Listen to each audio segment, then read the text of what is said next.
Patuloy ang ginagawang pagsusumikap ng mga opisyales ng pamahalaang panlalawigan na maibalik ang subsidiya ng kuryente ng Palawan Electric Cooperative na natanggal dahil sa Emergency Power Supply Agreement na naging dahilan ng pagtaas ng singil ng kuryente sa lungsod at lalawigan. Ayon kay Board Member Ryan Maminta, ang chairman ng Committee on Energy ng Sangguniang Panlalawigan, porsigido ang pamahalaang panlalawigan na kasama ang mga pinuno ng mga bawat distrito nito sa panguna ni Congressman Jose Chavez Alvarez na muling maibalik ang subsidiya mula naman sa Department of Energy. Nitong mga nakarang araw, natutuwa tayo na talagang inilalakad ni Congressman Alvarez yung pagbabalik ng original na subsidiya para doon sa ating mga member consumer owners. So tayo, bilang pagtingin sa kanyang efforts ay mayroong pag-asa na sa mga susunod na mga araw, susunod na mga linggo ay kahit papaano maiibsan yung binabalikat na ihirap at tataas ng elektrisidad dito sa atin sa pamamagitan ng pagbabalik ng subsidiya mula sa pamahalaan. Ayon pa kay Board Member Maminta,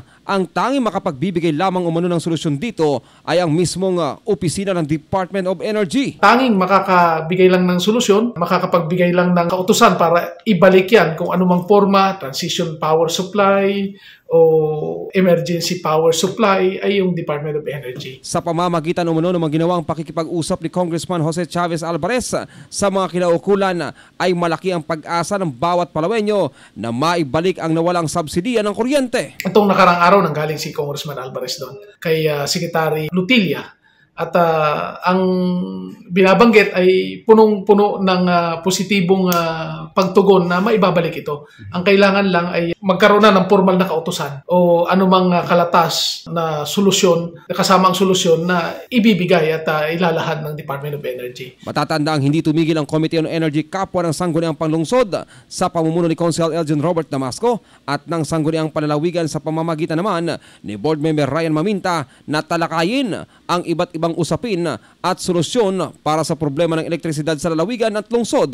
Resulta nito ang pagkakataon na maibalik na ang naturang subsidiya. Well, hindi tayo tumitigil kasamang kasi unang-una nagkaroon tayo ng mga pandinig dito na katulad nung ginawa natin noong Disyembre para pumailan lang yung mga impormasyon at kailangang magawa ng ating pamahalaan at ng ating mga nakakataas na mga leader.